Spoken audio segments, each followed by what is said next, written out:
otro nga maupay nga oras sa ato nga tanan mga kasangkayan. Nga na diliwan kami para magpanggit ng mga pulong nga naton makadarahon nga anamo na sharing pa sound system waray ka utuhay. Pero yan na okay na nga salamat sa Ginoo nga na utro happy Holy Wednesday aton nga tanan. Ngayon nga oras ang isa sa liturog naton ana Semana Santa nga na damo salamat sa Ginoo kay ini nga Semana Santa nga anining atong ginsa sa liturog ing pagpahinomdom iniha aton nga mayada Dios nga kinani nga kalibutan para kita lumaton ang aton mga kasalanan.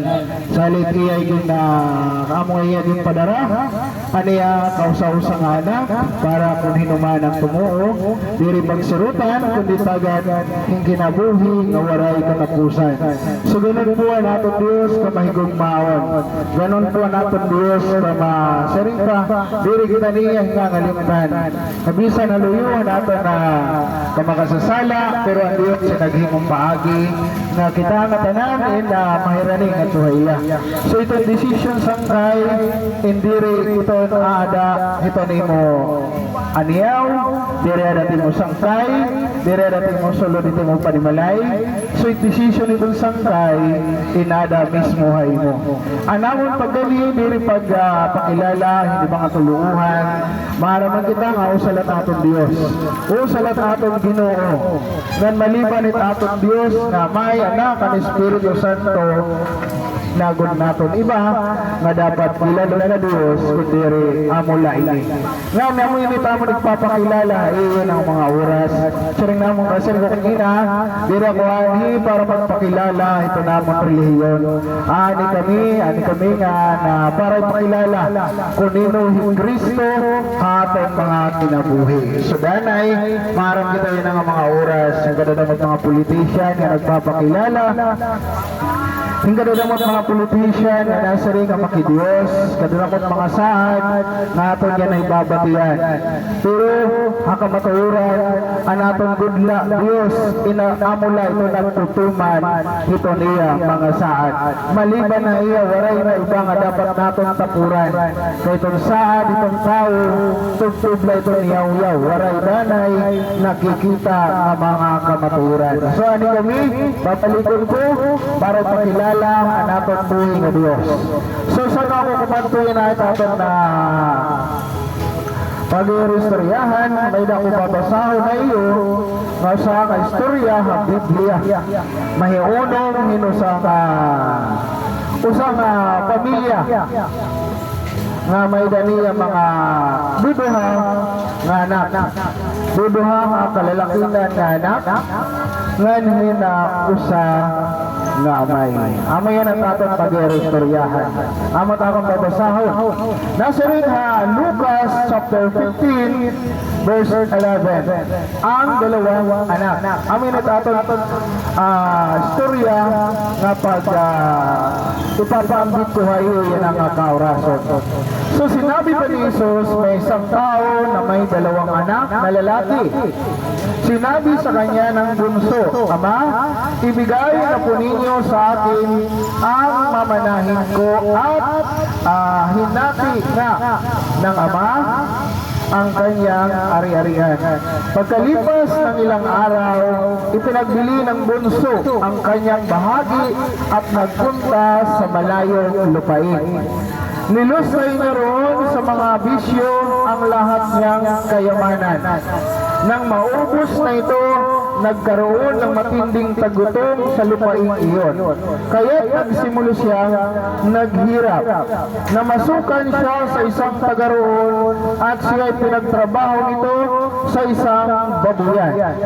Sa tindi ng kanyang gutom at dahil wala namang nagbibigay sa kanya ng pagkain, halos kainin na niya ang mga pinagbalatan ng bungang kahoy na pinapakain sa mga baboy. Ngunit napag-isip-isip niya ang kanyang ginawa at nasabi niya sa sarili, labis ang pagkain ng mga alila ng aking ama. Samantalang ako'y mamamatay dito sa gutom. Babalik ako sa aking ama at sasabihin ko sa kanya, Ama, nagkasala po ako sa Diyos at sa inyo. Hindi na po ako karapat-dapat na tawagin na anak ninyo. Ibilang na lamang ninyo ako isa sa mga alila. At siya'y nagpasyang umuwi sa kanila. Malayo pa'y natanaw na siya ng kanyang ama, at dahil sa matinding awa ay patakbo siyang sinalubong, niyakap at hinalikan. Sinabi ng anak, Ama, nagkasala ako sa Diyos at sa inyo. Hindi po ako karapat-dapat na tawaging anak ninyo. Ngunit tinawag ng ama ang mga alila. Dali, kunin ninyo ang pinakamagandang damit at bihisan ninyo siya.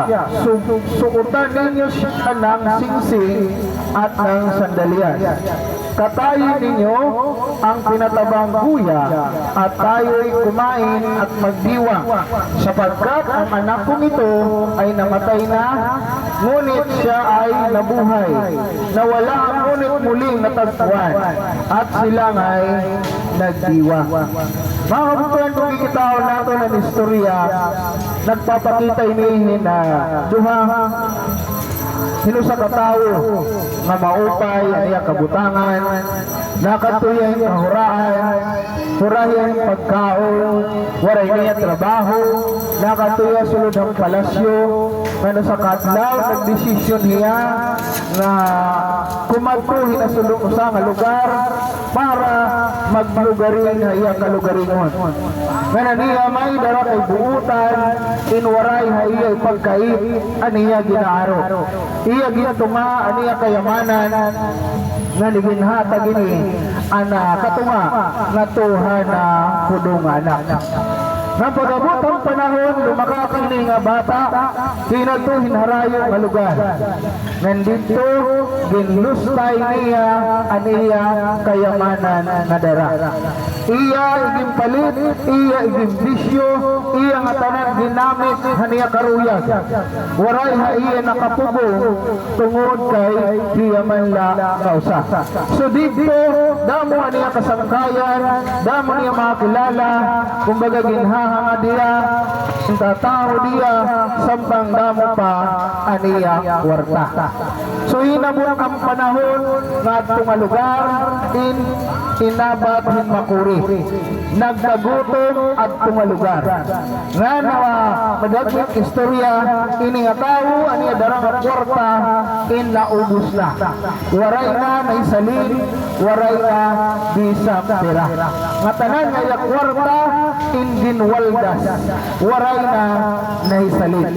So, inabat yan, nag-apply yan yung trabaho, nagpo, minusang rikuhanon, nga niya yung butang, dito ang kabuyan. Ngansam ka nga nakita hiya, ang kababuyan nga nangangaon, nakahunahuna hiya, na dito ang balay, ang iya may, indamo ang pagkaon. Purahin pagkaon na nila mga surugoon, na santang hiya, nagaantos hingguto.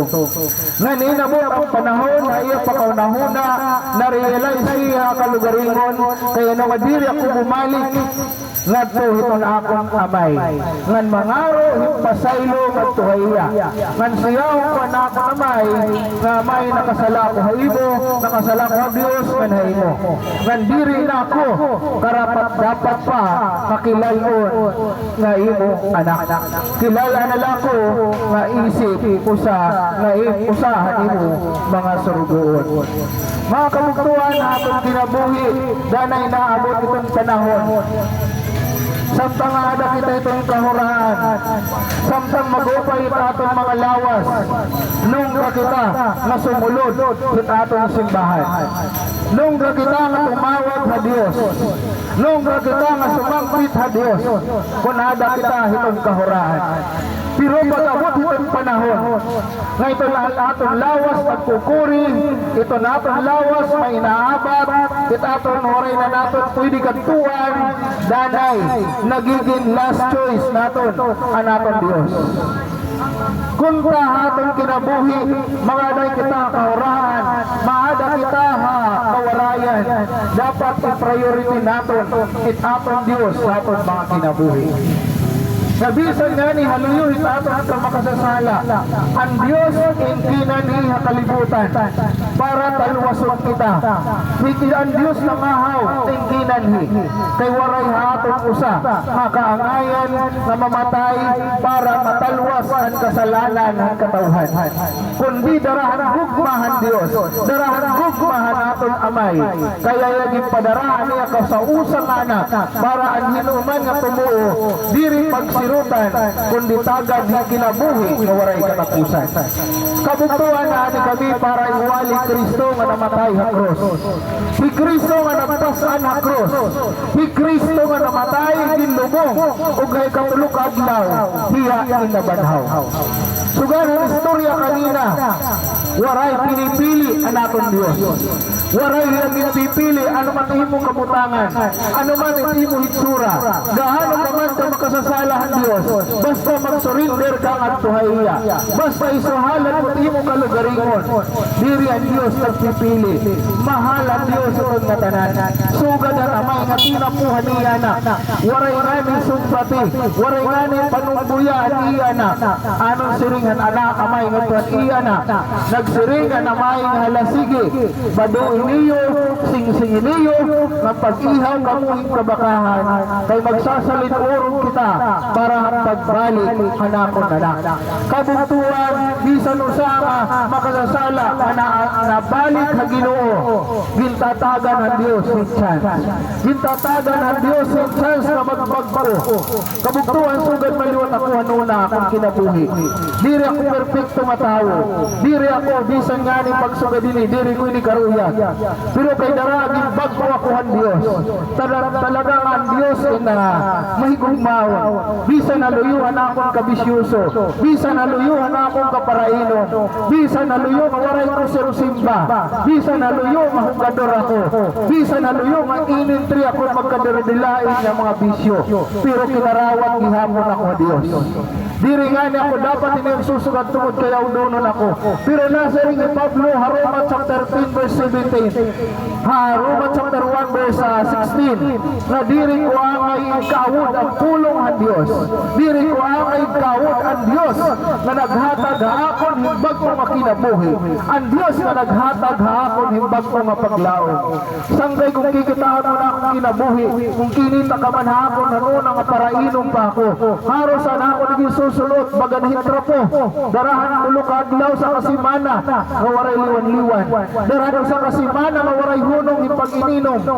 Ug sa adlaw akong kinabuhi samtang diri maupay ana akong ginaabat akong kalugaringon. Nakagpaki ana ako nga Dios. O Ginoo tutog na laba ang akong kinabuhi hini. Asa ba yung gamit ita akong kinabuhi? Waray ko na ba paglaong mamuswag? Waray ko na ba paglaong mga makatagaptam hingkaw payan? Kasi anak kong kalugaringon sa kakakwarta diri para hanakon kalugaringon kundi para hanakon mga bisyo.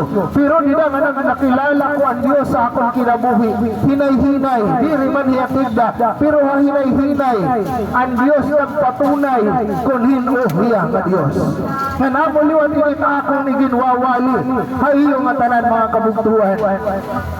Nagkamayada akong kaisong nga magwali kaya no, kung ano akong gilagian ha akong kinabuhi, kung gaano ako kawari paglaom hanuna, di na nga nakilala ko'y Kristo, di na ikarawat ko'y Kristo ha akong kinabuhi, di na man hinay-hinay nga naguswagan akong kinabuhi, diri man ako yun nasugad ka mayaman, pero diri sugad hanuna nga haros diri makakaon ko sa kadlaw, nga haros waray kong kwarta sa kasimana, nga haros kinukuryan ako na higuton, nga haros waray kumani palit bisan na malamig sa kilo nga bugas. Pero di na nga nakilala ko'y Kristo, di na nga nagpadayon ako, di ko man naintindihan dayon, pero dahil mong gugmahan Diyos, hiyay mong magpapaintindihaton, kung ano aton diri, nagkakaintindihan. Sangkay pwede ka manimuwa, pwede mo baliwara, pero tinitigam ni, waray pagbabasol, nga po nga nahihuna, nga tanan niya pagbabasol hatong kinabuhi, impirmi, di na haori. Kay may dako sa kabata, naging sinagdunan, tungkol kay may naniya sakit, ayaw na ganitong pag-ininom, ayaw na ganitong kabisyo, pero waray man niya tumuod, inamunan sa kadlaw, samtang hiya nga naghihingalo, nagsiringgo diya hiya nga lugaringon, kung tinuod lang ako ang mga sagdon, wala akong mga kaurutdan, kung tinuod lang ako ang mga sagdon, wala akong mga kaganak, diri gud ako nasusugad diya na. Sangkay, aniya pagbasol, inna kanina haori. So sabi ko kanina, waray talagang pagbabasol. Kita aniyo ang lalaki, ang kudong nga anak, nagdesisyon hiya dayon, nga nagsaring hiya kalugaringon, nga mabalik ako. Amay ni ginhuhulat sa pulong ang Diyos sa atong mga kabugtuan, nga bumalik kita nga tuhaya. Diri kinahanglan nga mag-iba kan reliyon. Diri kinahanglan nga umapit ka among simbahan. Pero dili at narigsagon nga sarado ta among simbahan para hayo. Open it among simbahan. Pero diri ka sidgon may pagkadahan Ginoo impiritay. Decision ini naton nga tanan. Ang pagbalik ang kudong nga anak naton ira panimalay. Ngadto himbalahang palasyo in decision niya. Waray niya may magpadarahan ng mga tao para kuhaon niya. Maupay pa nato na may nga Dios kay nagpadarahan ni kakalibutan kaniya kausa-usa nga anak. Tungod kay maharang niya nga diri naton kaya, tungod kay maharang kinikita naton namay nga diri maupay ito naton hingangat tuwan. Madali ipagsulod sa impyerno. Tigam ninyo, ang pagsulod sa impyerno magsususog lakitan haluag nga dalan. Ngan diri kita kukuryan, pero pagsulod sa langit kinahanglan mo siring isda sa umulutua, kinahanglan mo paghamisan. Ano kita sumulod ito niya diyan itong langit, kinahanglan nanay matanggal itong sala na naghahadi hatong mga kinabuhi. Kaya mo itong magiging hinungdan. Kaya ano, itkabayaran yung sala, amo ang kamatayon. Saan kaya yung saring at waray ka magpatay tao, waray mo sala. Waray ka pangawat, waray mo sala. Waray ka manlibak, waray mo sala. Bisan niya na ano tayo mo ginbubuhat. Diri ka rin sigmon na waray natin sala. Siring itong Biblia, Roma chapter 3 verse 20, nga tanan itong tado, tanan itong tao makasasala. Lapid ako itong dila. So nanginginahanglan kita tagapagtaluwas.